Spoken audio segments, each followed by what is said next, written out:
Welcome to this video on how to actually perform the rush protocol for acute decompensated hypotension.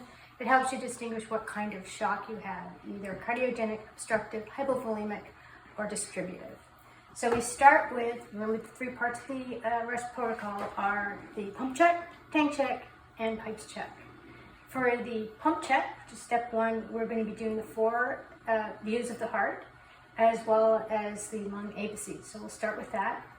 The first view of the heart that we're going to look at is the peristernal long axis. You're going to put that right next to the sternum, with an indicator to the patient's right shoulder, kind of at an angle. It's exactly where the heart kind of lies at an angle.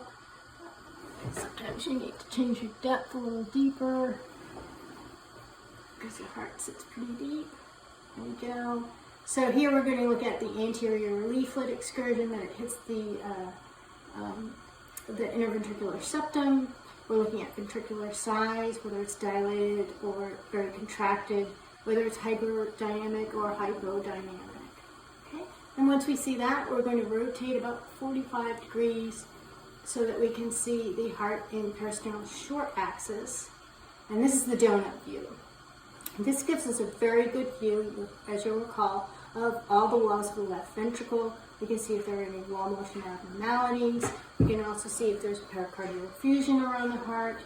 And we can also see the right ventricle on top, which should look like a crescent. If it doesn't look like a crescent shape and it's pressing down on the donut, then those are signs of right ventricular strain, and that's the D sign, and that would be starting to make you think about pulmonary embolism. From here, we're going to move to the apical four-chamber view. Remember, this is a view of all four chambers of the heart, and we can see kind of global function. We can also see whether there's pericardial effusion around the heart, and we can also see the right ventricular size. This is a view that, when we get this view, we can see that McConnell sign of the PE, where it's just the apex that's contracting because the right ventricle and atrium are so dilated because the heart's backed up. And then we move on to the subxiphoid view. Here, this is probably the preferred view for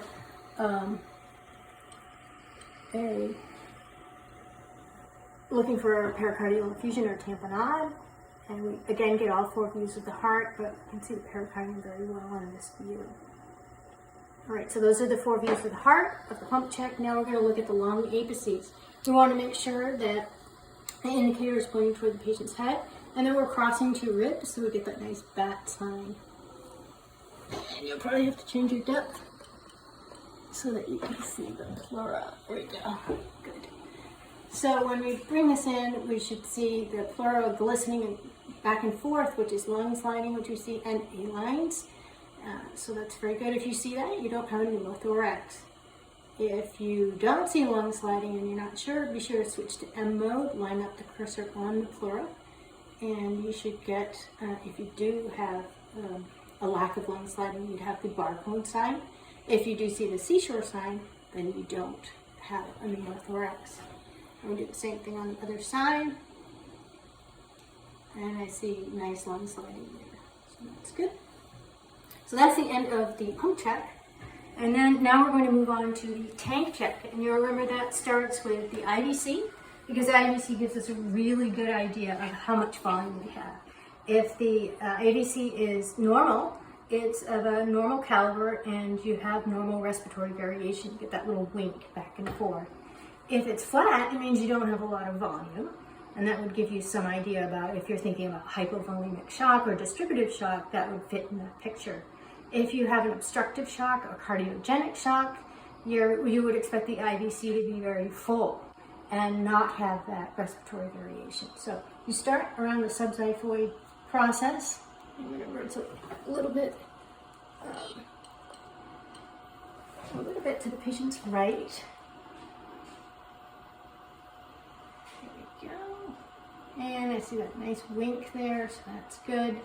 So then we move on to the second part of the tank check, which is the remaining parts of the FAST exam, the pericardial space we looked at in the tank, pump check.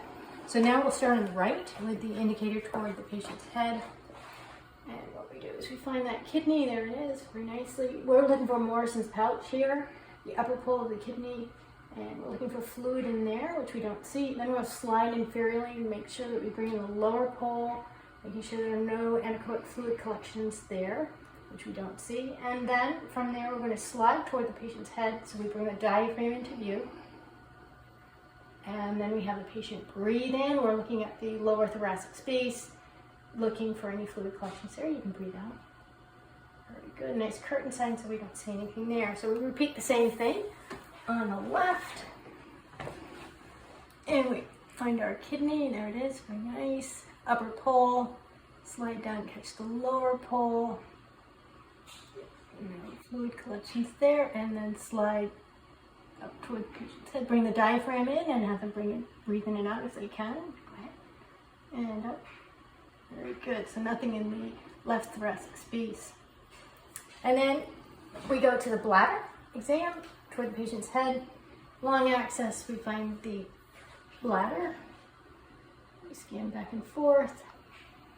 On all sides, we're looking for anechoic fluid collections around the bladder wall. And then we rotate to short axis. Remember, this is the only view that we get two views of it, the bladder. Very good. We'll kind of fan superiorly and inferiorly to get all four views. So that is our tank check. All that's remaining is the pipes. And this is where we get the supporting information. If we're thinking about hypovolemic shock, we're going to be doing an aorta scan to look for any volume loss and aneurysms or dissections there that might indicate support for hypovolemic shock. And then we'll be switching to a different probe to do the DVT exam, which would be information that would support if you were seeing signs of a pulmonary embolism in this exam. So we start with the aorta. It's always in transverse, indicator toward the patient's right, starting at the subxiphoid process. You simply find your aorta all the way down. There we go. Be sure to change the depth if you need to. And you're going to just scan all the way down, looking at the aorta from the caliber, the size, and the signs of a white line in there. That's a dissection. If you have any bowel gas, just kind of jiggle it a little bit. Get out of the way, all the way down to the umbilicus where it should bifurcate. And there it goes. Good. All right, so that looks good. Now we switch to the linear probe. If you have the butterfly, you have to change your preset to vascular. This is a laptop ultrasound, so we have to switch probes.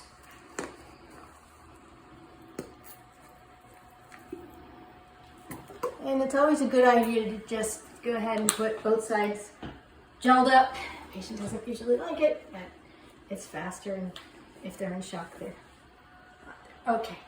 All right, so having set the preset to vascular, then we start at the inguinal crease. We find the common femoral vein and artery, and we simply just compress every couple of centimeters all the way down, looking for a lack of compressibility.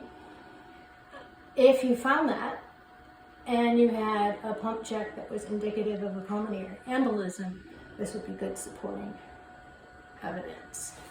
And find just that teal. Good. And then don't forget the other side. Okay, find equal space. Just compress.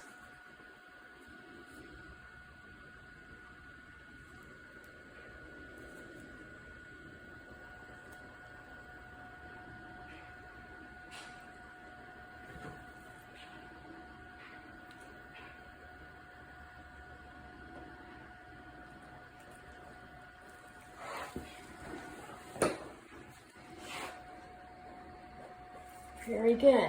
Okay, so that's the whole rush protocol.